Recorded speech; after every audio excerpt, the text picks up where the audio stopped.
At 0630 on March 1st, 1943, Major Ed Larner stood on the rain-soaked coral runway at Port Moresby, watching his B-25 Mitchell bomber crews prepare for a mission that higher command had already called impossible. 31 years old, 72 combat missions, 0 ships sunk. The Japanese had dispatched 8 troop transports and 8 destroyers from Rabaul, carrying nearly 7,000 soldiers to reinforce their garrison at Leh. American intelligence had intercepted the convoy's departure. Every transport that reached Leh meant another division the Allies would have to dig out of the jungle. Larner's problem was simple. Traditional bombing from 10,000 feet gave ships too much time to maneuver. Japanese captains watched American bombers climb to altitude, calculated the bomb trajectory, and turned their vessels away from the splash zones. 5th Air Force B-17s had been trying to hit Japanese convoys for 8 months. Hit rate? 3%. Most bombs exploded harmlessly in empty ocean while the ship steamed on. The mathematics were brutal. A 1,000-pound bomb dropped from altitude took 37 seconds to hit water. In those 37 seconds, a destroyer traveling at 30 knots covered 380 yards, more than 3 football fields. The bombardier aimed at where the ship was. The bomb hit where the ship used to be. Larner had watched it happen mission after mission. Bombers would come back with perfect bombing photographs showing tight patterns around the ships. Around them, never on them. Crews reported direct hits that turned out to be near misses. The Japanese kept sailing. American bomber losses kept climbing. His squadron had lost 4 aircraft in the past month trying to hit convoys. 40 men. The Japanese shot down high-altitude bombers with methodical precision. Their gunners had time to track the approach, calculate the lead, and bracket the formation with flak. By the time bombs fell, half the squadron was burning. General George Kenney, commanding 5th Air Force, had proposed something that sounded insane to every pilot who heard it. Skip the bomb across the water like a flat stone. Fly in at 50 feet. Release the bomb 300 yards out with a 5-second delay fuse. Let momentum carry it into the ship's hull. The bomb would skip once, maybe twice, then detonate on contact or just under the waterline. The theorists said it would work. The pilots said it was suicide. Flying a twin-engine bomber at 50 feet above ocean swells, straight at a ship bristling with anti-aircraft guns, violated every survival instinct Larner had developed. Japanese destroyers carried 127mm main guns, 25mm machine cannons, and dozens of lighter weapons. All of them could track a bomber at that altitude. One solid hit to the engine, and the B-25 would cartwheel into the sea before the crew could blink. Higher command had banned the tactic twice. Too dangerous, too experimental, unproven. Larner's request to practice skip bombing had been denied in December and again in January. The official response called it reckless disregard for equipment and personnel. Air crews needed to focus on proven high-altitude tactics. But high-altitude tactics weren't sinking ships. If you want to see how Larner's skip bombing experiment turned out, please hit that like button. It helps us share more forgotten stories from the Pacific War. Subscribe if you haven't already. Back to Larner. Larner walked to the operations tent and spread reconnaissance photographs across the planning table. The Japanese convoy had been spotted at dawn, steaming southeast through the Bismarck Sea. 8 fat transports in 2 columns, destroyers screening the flanks. Every ship packed with soldiers, artillery, ammunition. If those transports reached Leh, the war in New Guinea would grind on for another year. He had an idea that would either vindicate Kenney's faith in low-altitude attacks or get 60 American air crews killed before lunch. The convoy would pass within striking range at 0900. 3 hours to prepare, 3 hours to teach his pilots to fly like they'd never flown before. Larner called his squadron leaders to the tent and laid out the plan they'd been forbidden to practice. The B-25 Mitchell wasn't designed for what Larner was asking. The bomber had been built to hit targets from medium altitude with a level bombing approach. Its twin Wright Cyclone engines could push it to 300 miles per hour in level flight. But that speed meant nothing if Japanese gunners had 30 seconds to track the approach. Kenny's modification changed everything. 5th Air Force mechanics had ripped out the bombardier position in the nose and installed 8 50 caliber machine guns pointing forward, 4 in the nose, 4 in blisters on the fuselage sides. The B-25 had become a flying gun platform that could put 200 rounds per second into a target. The theory was simple: suppress the ship's anti-aircraft guns with machine gun fire during the approach, give the gunners a reason to duck, make them choose between returning fire and surviving. Larner had watched mechanics bolt the guns onto his aircraft 3 weeks earlier. The modification added 1,200 pounds. It shifted the center of gravity forward. It turned his bomber into something between an attack aircraft and a maritime strike fighter, something that had never existed before. The practice runs had been conducted in secret. Kenny had found a wreck called the Pruth, a 4,700-ton steamer that had run aground on Nadera Reef near Port Moresby in 1924. The rusting hulk sat half-submerged, a perfect target. Larner's crews flew practice runs at dawn and dusk when the light was bad and observers were few. They learned to skim the wave tops at 270 miles per hour. They learned to time the bomb release. They learned what happened when you got it wrong. Lieutenant Jake Fawcett had gotten it wrong on February 16th. He'd come in too high, 70 feet instead of 50. The bomb had skipped twice, cleared the Pruth entirely, and detonated 300 yards beyond the wreck. Fawcett's bombardier, Sergeant Mike Russo, had recalculated. Lower, faster, closer release point. The next run, Fawcett came in at 45 feet.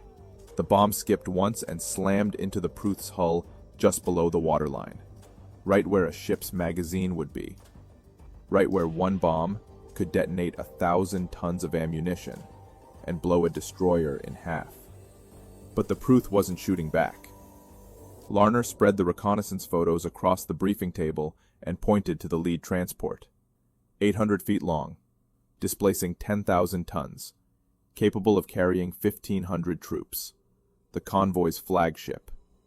Every officer in the tent knew what was at stake. Japanese reinforcements had turned Buna into a 6-month nightmare that had cost 5,000 Allied casualties. Leh would be worse if those transports unloaded. The mathematics of skip bombing required precision most bomber crews had never attempted. Approach altitude, 50 feet above the water. Approach speed, 270 miles per hour. Release point, 300 yards from target. Bomb trajectory angle, 8 degrees. Delay fuse, 5 seconds. Miss any one variable, and the bomb would either skip over the ship, detonate short, or hit the water at the wrong angle and sink without detonating. Larner assigned each pilot a specific target. Transport 1 through Transport 8. Destroyers as secondary targets if the transports were already burning. No bomber would attack the same ship twice. Maximum efficiency, maximum destruction. One pass, one bomb, one chance. The crews filed out to their aircraft at 0700. 54 men in 9 B-25s. Behind them, 13 Beaufighters from the Royal Australian Air Force would strafe the convoy first, suppressing anti-aircraft fire. Above them, 16 B-17 Flying Fortresses would bomb from altitude, forcing the Japanese ships to maneuver and breaking up their formations. The P-38 Lightning fighters would keep Japanese Zeros busy at high altitude.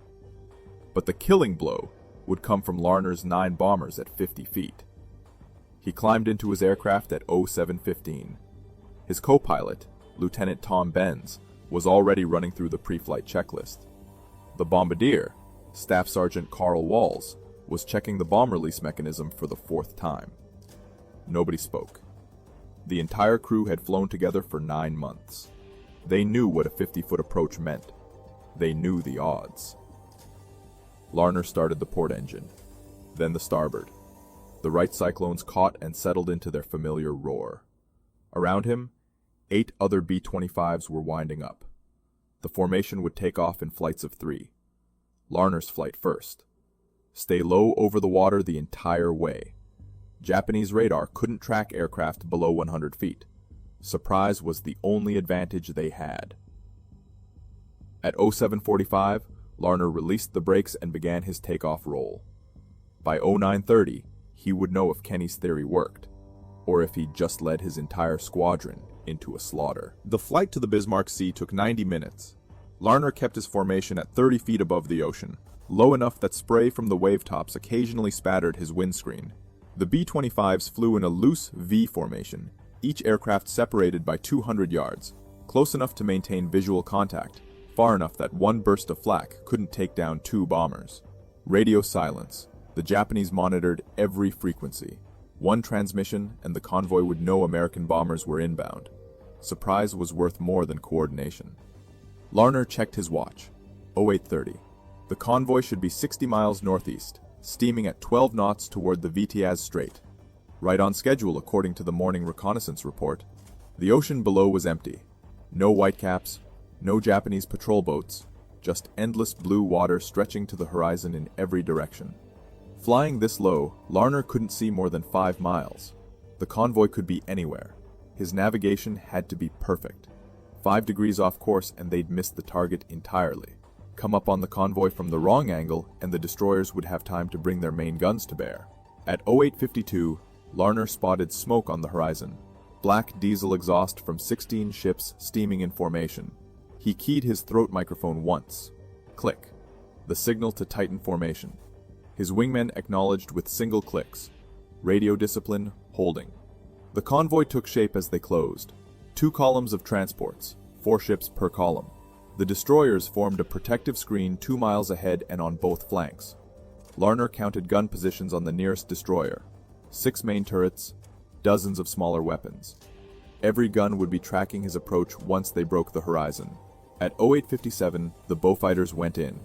Larner watched from 3 miles out as 13 Australian aircraft dove on the convoy from the northeast. Their 20mm cannons raked the destroyer decks. Tracers arced across the water. The Japanese anti-aircraft guns swung toward the new threat, exactly as planned. The Beaufighters weren't there to sink ships. They were there to make the gunners look the wrong direction. 30 seconds later, the B-17s arrived at 10,000 feet. Larner saw the bomb bay doors open. Bombs tumbled toward the convoy. The Japanese ships began evasive maneuvers, turning hard to port and starboard. Columns broke apart. Spacing increased. The destroyers accelerated to flank speed, white water foaming at their sterns. Confusion. Perfect. Larner pulled back on the throttles and descended to 40 feet. His airspeed dropped to 260 miles per hour. Walls, his bombardier, was calling out distances. 4,000 yards, 3,800, 3,600. Each ship in the convoy was now clearly visible. Larner picked his target. The second transport in the port column, 700 feet long, sitting low in the water, fully loaded. His bomb would hit amidships, right where the troop compartments were packed with soldiers. The destroyer on the left flank spotted them. Larner saw muzzle flashes. The first shells arced toward his formation. Too high. The Japanese gunners were used to tracking bombers at altitude. They hadn't adjusted for a 50-foot approach. Yet. At 2,000 yards, Larner opened fire. All 8 50 caliber machine guns hammered. Tracers walked across the transport's superstructure. Glass shattered. Metal sparked. Men on deck dropped or dove for cover. The suppression was working. The anti-aircraft crews couldn't shoot back while half-inch bullets were tearing through their positions at 800 rounds per minute. 1,200 yards. Larner's wingmen were spreading out, each bomber lining up on its assigned target. The formation was fragmenting by design. 9 bombers attacking 9 ships simultaneously. No time for the defenders to shift fire. No time to coordinate a response. 800 yards. The destroyer's main guns fired again. This time the shells bracketed Larner's flight. Left, right. Close enough to rock the aircraft with concussion. Shrapnel pinged off the fuselage. Benz, the co-pilot, called out damage. Port engine oil pressure dropping. Still in the green. 600 yards. The transport filled Larner's windscreen. He could see individual soldiers on deck, scrambling for cover. Could see the bridge windows. Could see the ship's gun crews swinging their weapons toward him. Every instinct screamed to pull up, to climb, to get away from the wall of steel rushing toward him at a combined closing speed of 300 miles per hour.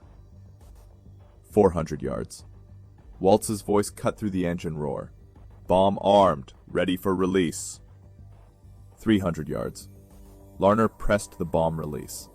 He felt the aircraft lurch upward as 1,000 pounds dropped free. The bomb tumbled forward, carried by momentum. It hit the water nose first, skipped once like a flat stone, and arrowed toward the transport's hull. Larner pulled hard on the control yoke and climbed. Behind him, the 5-second fuse was counting down. The bomb detonated at the waterline. Larner didn't see the explosion. He was climbing hard, his vision filled with sky. But he felt it. The shockwave hit his aircraft like a physical blow, lifting the tail and throwing the B-25 sideways. Benz fought the controls. The altimeter spun through 100 feet, 200, 300. Larner risked a glance back. The transport was splitting open. A column of fire and black smoke erupted from amidships. The hull buckled. Metal shrieked. Secondary explosions rippled through the superstructure as ammunition stores cooked off. The ship listed to port, already taking water through the massive hole torn in its side. Soldiers were jumping overboard, dozens of them, tiny figures abandoning a dying ship. One bomb, 15 seconds from release to catastrophic damage. The skip bombing worked. To Larner's right, Lieutenant Jake Fawcett's bomber was pulling up from its own attack run. Another transport was burning, flames climbing its forward mast. To the left, Captain Bill Hayes had just released on a destroyer. The bomb skipped twice and hit below the aft turret. The destroyer's stern lifted out of the water from the internal explosion. When it crashed back down, the entire rear third of the ship was missing. The destroyer began settling by the stern, sinking fast. 4 targets hit in the first 90 seconds. The Japanese convoy was in chaos. But the defenders were adapting. A destroyer on the far flank had turned to face the bombers. Its main guns fired in rapid succession. The shells walked across the water toward Lieutenant Tom Mitchell's B-25. The first shell missed by 50 yards, the second by 20. The third hit. Mitchell's aircraft disintegrated. The bomb under the fuselage detonated on impact. The explosion vaporized the bomber instantly. No parachutes, no survivors. 5 men gone between one heartbeat and the next. Larner watched the debris scatter across the water. No time to process it, no time to mourn. The attack was still happening. The remaining B-25s pressed their attacks. Lieutenant Carl Johnson lined up on the lead transport, the convoy flagship. His approach was textbook. 50 feet, 270 miles per hour. Machine guns blazing. The Japanese crew was firing back with everything they had. 20mm cannons, heavy machine guns, even rifles. The air between Johnson's bomber and the transport was solid with tracers.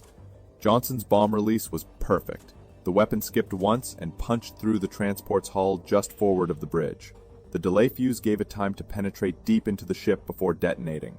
The explosion tore through 3 decks. Fire erupted from the cargo holds. Larner knew what was in those holds. Ammunition, artillery shells, fuel drums. The transport became an inferno. Men were burning on deck, jumping into the sea trailing smoke. Lieutenant Paul Warren's bomber took hits during its approach. A Japanese gunner on one of the destroyers had finally adjusted for the low-altitude attack. 20mm shells ripped through Warren's port wing. Fuel streamed from the punctured tank. Warren held his course. 300 yards. 200. At 150 yards, he released. The bomb skipped and struck the transport below the waterline. Warren banked hard right, trailing fire. His co-pilot, Lieutenant Dave Miller, was already activating the fire suppression system. The flames died. The bomber was still flying. Barely. 6 transports burning or sinking. 2 destroyers damaged. 1 B-25 lost. The attack had lasted 4 minutes. The second wave was coming in. 9 more B-25s from the 90th Bomb Squadron, led by Major Ralph Chelly. They'd watched Larner's attack from 5 miles out. They knew the tactic worked. They knew the cost. Chelly's formation spread out. each bomber selecting a target from the ships still afloat. The Japanese were ready this time. Every gun in the convoy was tracking low. The destroyers had formed a defensive line, their main batteries firing in coordinated volleys. The ocean erupted with shell splashes. The barrage was intense, deadly, calculated. The Japanese had learned from the first attack. They would make the Americans pay for the second. Celli's bomber came in from the east, directly into the sun. Smart. The Japanese gunners were half blind, firing at shadows. His bomb hit a transport that was already listing. The explosion accelerated the sinking. The ship rolled onto its side and went under in less than 2 minutes. 1,200 soldiers went down with it. Lieutenant Harold Jensen wasn't as lucky. His approach angle was wrong, too shallow, too fast. His bomb skipped 3 times, cleared the target destroyer entirely, and detonated harmlessly beyond the convoy. Jensen pulled up and circled for another run. The Japanese destroyer he'd missed tracked him the entire turn. When Jensen came around for his second pass, the destroyer was waiting. The first shell took off his port engine. The second hit the cockpit. Jensen's B-25 rolled inverted and crashed into the sea at 300 miles per hour. No explosion, just impact. The ocean swallowed the aircraft and kept moving. 2 bombers down, 7 transports sinking, 3 destroyers crippled. The battle had been raging for 8 minutes, and Larner realized with cold clarity that the Japanese still had 60 Zero fighters somewhere above the clouds. The Zeros appeared at 09:15, 18 of them, diving from 12,000 feet. Larner saw them through scattered clouds, silver shapes dropping toward the bombers like hawks on field mice. The P-38 Lightnings were supposed to keep them occupied. Something had gone wrong. Either the Lightnings were outnumbered, or the Japanese had committed a second fighter group nobody knew about. Larner's B-25 was vulnerable. Low on fuel, low on ammunition. The machine guns in his nose had maybe 200 rounds left. Not enough for a sustained dogfight. Not enough to hold off a determined Zero pilot who'd learned to respect American bombers the hard way. He pushed the throttles forward and dove to wave top height. 20 feet. 15. The propellers were churning salt spray. The Zeros split into 2 groups. Half stayed high to engage the P-38s. The other 9 went after the bombers. They came in fast, 400 miles per hour, firing their 20mm cannons from 1,000 yards out. Larner saw tracers arc past his canopy.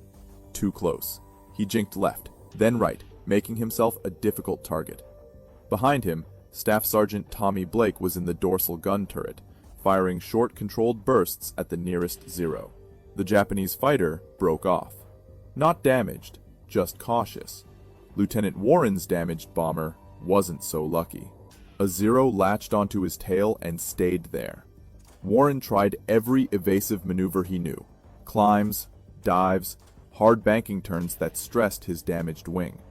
Nothing worked. The Zero pilot was good, patient.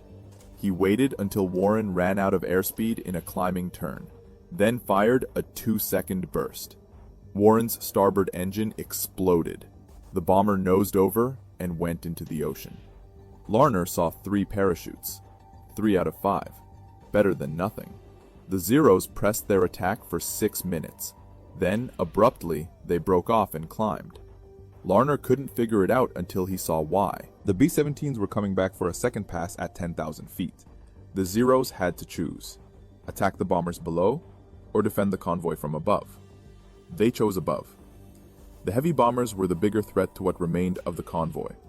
Larner used the reprieve to assess damage. His port engine was running rough, oil pressure fluctuating, fuel gauge showing 60%. Enough to make it back to Port Moresby. Maybe. He looked back at the convoy. 8 transports had been hit. 7 were sinking or already gone. The 8th was burning, but still afloat, trying to make way toward the New Britain coast. All 4 destroyers on the screening line were damaged. 2 were dead in the water. The other 2 were circling the burning transports, trying to pick up survivors. The Battle of the Bismarck Sea wasn't over. It was 0921. The initial attack had lasted 11 minutes. But the killing would continue for 3 more days. American bombers would return every 6 hours. PT boats would hunt survivors in lifeboats. The Japanese had committed 7,000 troops to this convoy. Fewer than 1,200 would make it to Leh. The rest would drown, burn, or die of exposure in the tropical sun. Larner set course for home. His formation was scattered across 30 miles of ocean. 4 bombers were confirmed lost, 20 men dead or missing. But the mission had worked. Skip bombing had proven itself in the most brutal way possible. The technique would be refined, standardized, taught to every bomber squadron in the Pacific. Within 6 months, Japanese commanders would abandon any attempt to move large convoys within range of Allied air power. The supply line to their forward bases would strangle. The war would turn. But Larner didn't know that yet. He only knew his fuel gauge was dropping, his engine was failing, and Port Moresby was 90 minutes away. He ordered his crew to dump everything not essential: ammunition, guns they couldn't use, tools, spare parts, anything to reduce weight. The B-25 was struggling to maintain altitude with one engine running rough. At 0100, Ben spotted land, the southern coast of New Guinea. They were on course, barely. The port engine was shaking now, oil streaming from a crack in the housing. Temperature gauge climbing into the red. 5 more minutes, and it would seize completely. Larner feathered the port propeller and transferred all power to the starboard engine. The bomber slowed to 180 miles per hour, just above stall speed, just enough to stay airborne. The coast was getting closer. 40 miles, 30, 20. The engine held. Larner landed at Port Moresby at 11:17. The runway was lined with ground crews, mechanics, intelligence officers. Word had spread. The convoy had been hit hard. Nobody knew how hard. Larner cut the engines and sat in the cockpit for 30 seconds, hands still gripping the control yoke. Benz was silent beside him. Neither man moved. They'd been flying for 3 hours and 42 minutes. It felt like 3 days. The debrief lasted 2 hours. Larner and his surviving pilots sat in the operations tent while intelligence officers asked the same questions in different ways. How many ships hit? How many sinking? How many bombs released? How many aircraft lost? The officers were building a picture from fragments. 9 pilots had attacked. 5 had returned. Mitchell gone. Jensen gone. Warren in the water. His crew picked up by a Catalina flying boat. 2 men wounded.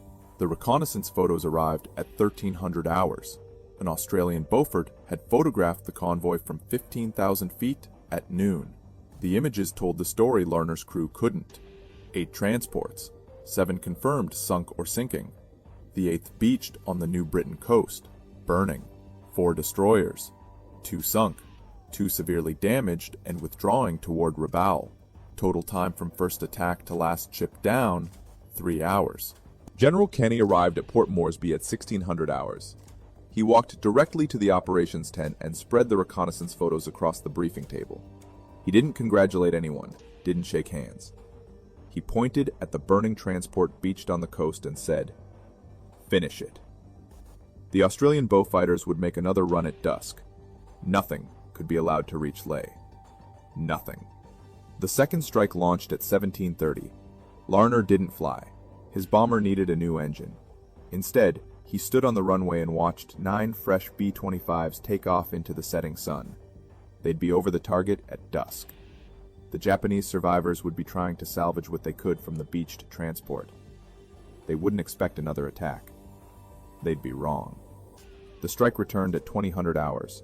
The beached transport was gone, sunk at its mooring. The 2 damaged destroyers had been caught trying to withdraw. Both hit. Both sinking. The Japanese had started this operation with 16 ships. By nightfall on March 2nd, 14 were on the bottom of the Bismarck Sea. The remaining 2 destroyers limped into Rabaul at midnight, barely afloat. The cost in lives was catastrophic. 7,000 Japanese soldiers had embarked at Rabaul. Reconnaissance flights over the next 2 days counted approximately 900 survivors reaching the New Britain coast by lifeboat or swimming. American PT boats intercepted most of the lifeboats. Some survivors were rescued. Others were killed in the water. The distinction between combat and massacre blurred in those 3 days. Command ordered no quarter. The Japanese had machine-gunned American aircrew and parachutes. The Americans returned the favor to soldiers and lifeboats.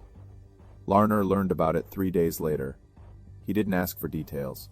Didn't want to know which PT boat crews had fired on lifeboats, which bomber crews had strafed survivors swimming for shore. The war had rules, until it didn't. The rules had stopped applying somewhere between Mitchell's bomber disintegrating and the last Japanese transport going under. Nobody talked about it. Nobody wrote it in after-action reports. It happened anyway. The final count came through on March 7th. Japanese losses: 8 transports sunk. 4 destroyers sunk. Approximately 3,000 troops drowned, another 1,500 killed by air attack, 1,200 reached Leh overland through the jungle. They arrived without weapons, without supplies, without organization. They were combat ineffective. The reinforcement operation had failed completely. American losses: 4 B-25s, 1 B-17, 2 P-38s, 13 aircrew killed, 6 wounded. Against an entire Japanese convoy, the exchange rate was absurdly one-sided. Skip bombing had worked, but it had worked because Larner's crews had been willing to fly straight at destroyers at 50 feet, while anti-aircraft fire turned the air into metal. Courage didn't cover it. Insanity was closer. Kenny called it the most decisive air-sea battle of the Pacific War. Admiral Yamamoto called it a disaster.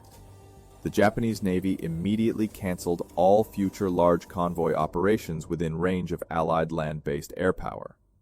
The supply line to New Guinea was cut. The garrisons at Leh, Salamaua, and Madang would have to survive on what they had. They wouldn't survive long, but the Battle of the Bismarck Sea changed more than Japanese strategy.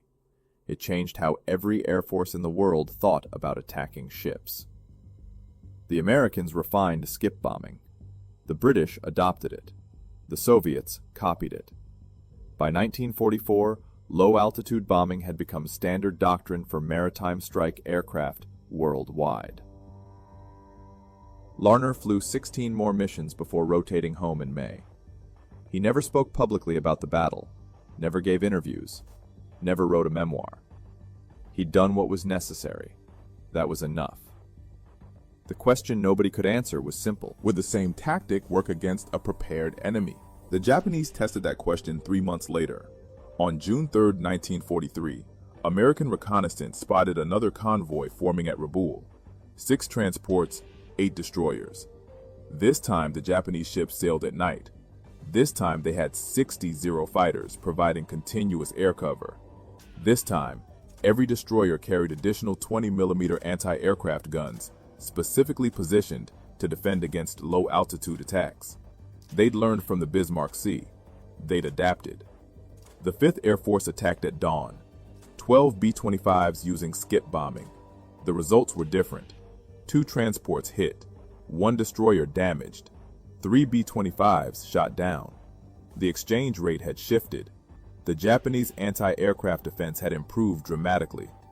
Gunners who'd survived the Bismarck Sea had trained their replacements. They knew to track low. They knew to fire early. They knew to concentrate on the bombers during the final approach when the aircraft were committed and couldn't maneuver. The Americans adapted in return.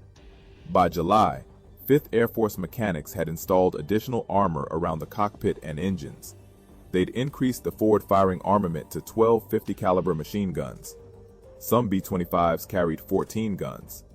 The theory remained the same. Suppress defensive fire with overwhelming firepower during the approach. Give the enemy gunners no choice except take cover or die. The modification worked.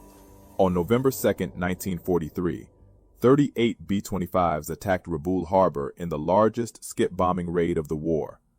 The harbor contained 18 warships.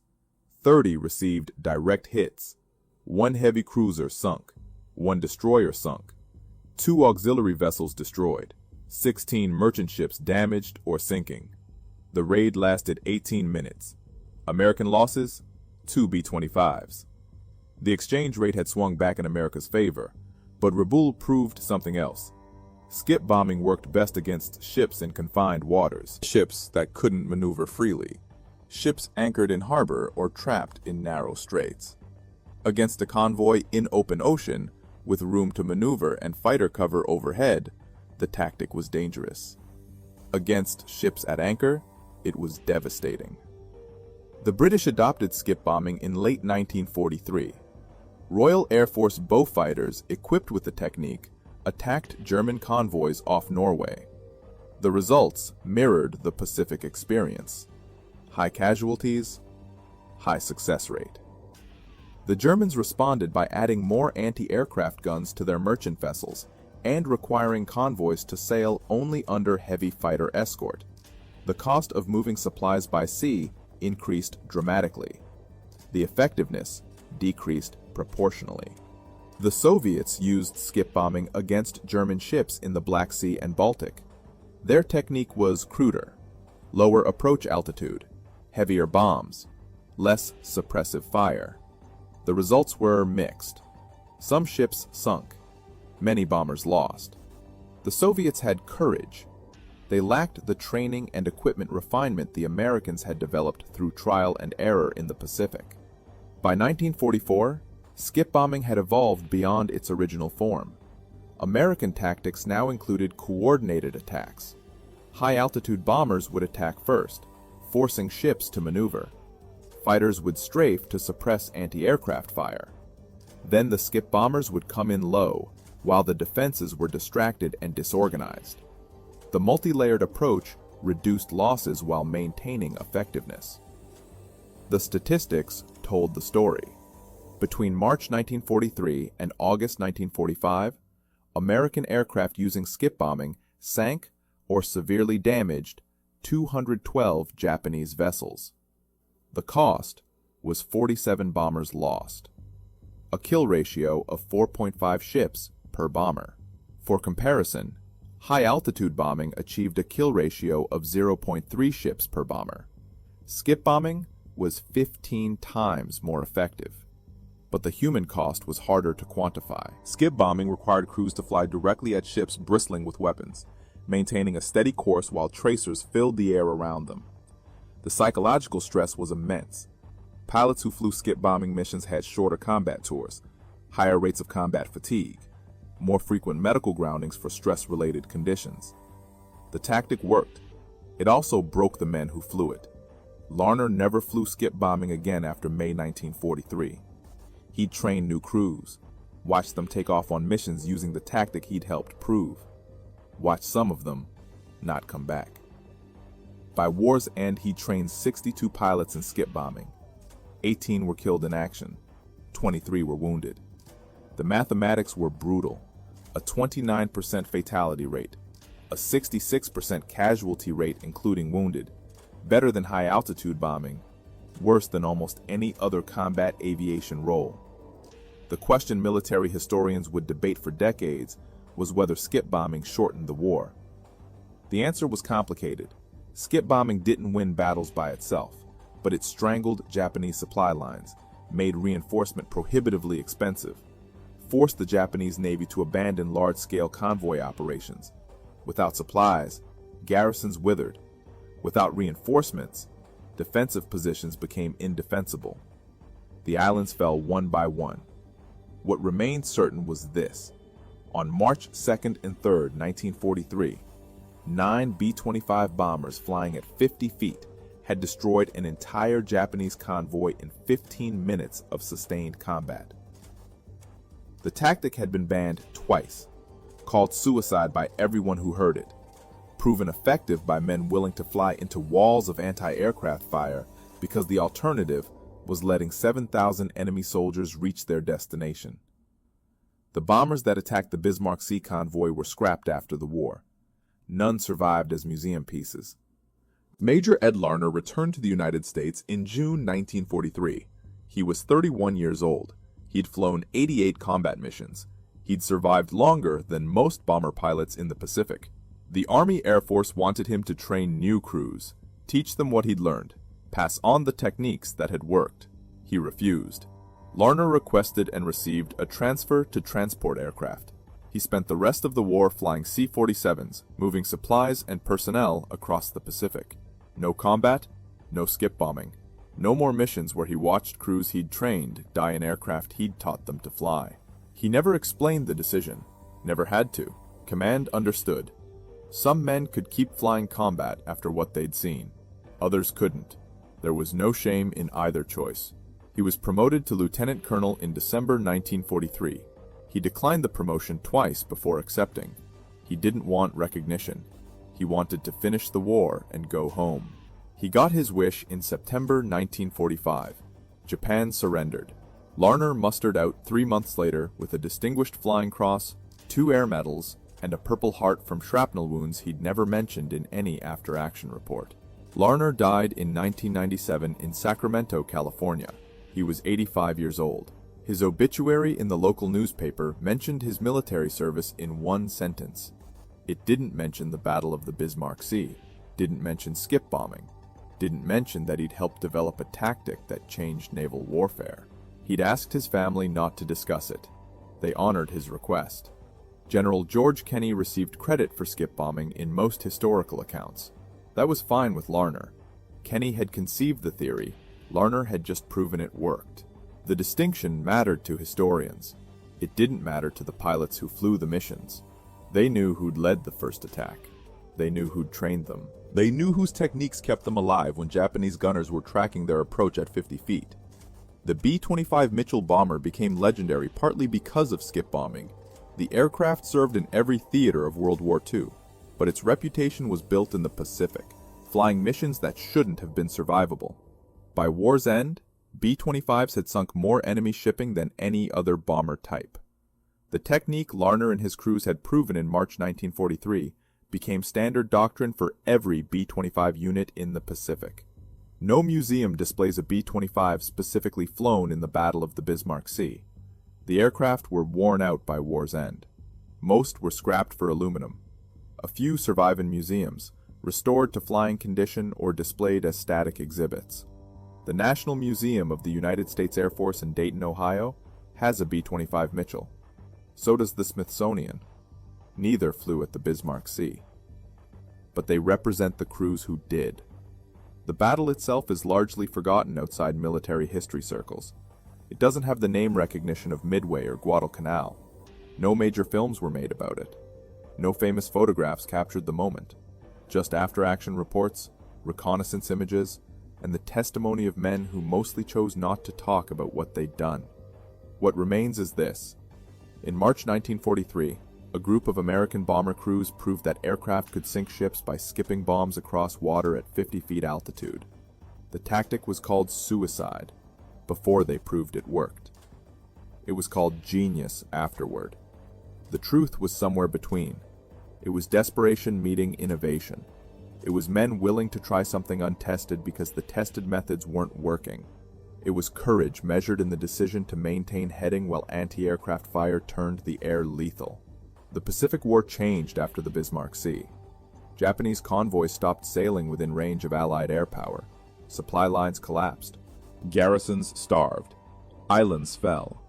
The war moved closer to Japan, one island at a time, and the Japanese Navy couldn't stop it because they couldn't supply their forward positions. Skip bombing hadn't won the war by itself, but it had closed the supply route the Japanese needed to keep fighting. If this story moved you the way it moved us, do me a favor. Hit that like button. Every single like tells YouTube to show this story to more people. Hit subscribe and turn on notifications. We're rescuing forgotten stories from dusty archives every single day. Drop a comment right now and tell us where you're watching from.